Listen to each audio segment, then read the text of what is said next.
In this video, I'll share 6 simple strategies to help you craft an interesting title for your manga or comic. If you want your story titles to cut through the noise and spark curiosity, let me share with you what I learned. 1. Using the name of an impactful character in your story.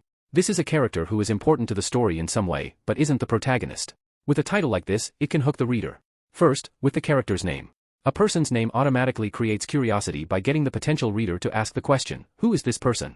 Second, when they read your story, they'll quickly find out it isn't actually about the character the title is named after.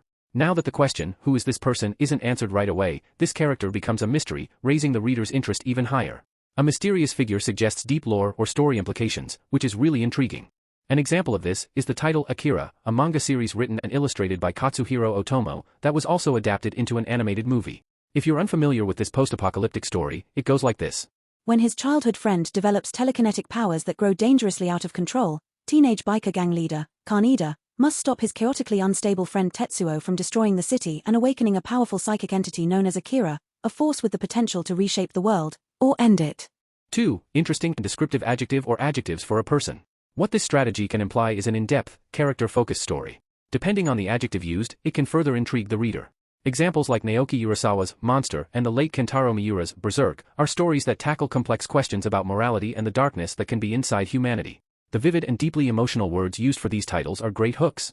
3. A unique job title or job description. Like every suggestion, the goal is piquing interest in the reader, and it's easy when it sparks a question. The job title can also serve as a bit of world building. My favorite example is Full Metal Alchemist by Hiromu Arakawa.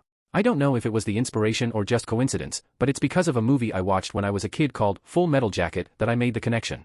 It definitely wasn't a kid's movie, but Full Metal Jacket was a war film made in 1987, whereas Full Metal Alchemist came out 14 years later in 2001. Mild spoiler, but the protagonist of the manga, Edward, becomes part of the military and gains the title the Full Metal Alchemist. 4. An important item. Another strategy I've noticed is the title being some kind of thing. This is another one that has unique world-building implications. The interested reader will be sure to ask, what is this item and why is it so important? The item can for sure imply a grand adventure.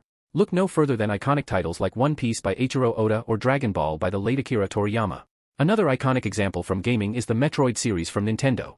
I played the original maybe once or twice when I was a kid. When it came to the 16-bit era of gaming, you couldn't just get all the consoles, you had to choose one. It was either a Super Nintendo or a Sega Genesis. Because everyone had a Sega, I missed out on Super Metroid, which is regarded as one of the best games of that 16-bit era. It wasn't until years later that I learned a Metroid was the alien jellyfish and not the character you're playing. 5. The main character's name. This is similar to the important character, but adds personal connection. I spoke about it in my video about how to plot your story. The new question this provides to the reader is, what are they going to do? A tip for the title is to have an interesting sounding name for the character. Examples being Naruto, Blackjack or Nana. Or an unconventional name like Bobobo, Bobobo or Paprika. The name can have a meaning behind it, for example Abraham meaning father of many, alluding to the promise God makes him in Genesis 17 verse 5. Or has become a meme like the name Karen. This one would be more culture specific, so you'll have to be aware of where your target audience is from. You can also have a name that sets the expectation for the reader in terms of the genre. Examples of this are Spider-Man, One Punch Man or X-Men. These naming conventions are so well known these days that the reader knows that the title is part of the superhero genre. The cool thing about this strategy is that it can be easily combined with other strategies for really great results.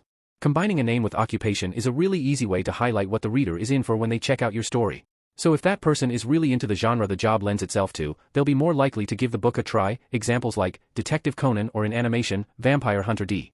When combined with an adjective, a word that describes a noun, the reader gets a glimpse of what the character may be like. An example of this from the movie Mad Max. Max is mad, but why? I think it's genius in just how simple it is.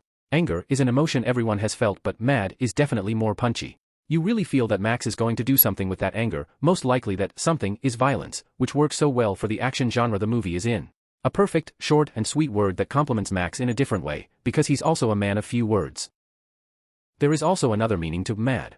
It can also mean mentally ill, insane, crazy or unstable. Light spoiler for the 4th movie, Mad Max, Fury Road. In this film we see Max is haunted by the ghosts of the people he failed to protect, giving a double meaning to Max being mad. 6. A character goal. With a title inspired by the main character's goal, the reader has the idea that the focus of the story is a striving to achieve a desired outcome or transformation. This can touch the reader's heart as it may be a longing they empathize with. The Promised Neverland is a title that deeply resonates and makes a connection with anyone familiar with the story of Peter Pan. Neverland being a place where a child can go and never grow up, symbolic of freedom from the burdens of life, stress, responsibility and place with non-stop fun and adventure. But the fantasy only hides the danger and some truths you sadly can't run away from. A title inspired by the character's goal can set up the promise of a story with a lot of twists and turns and emotional highs and lows.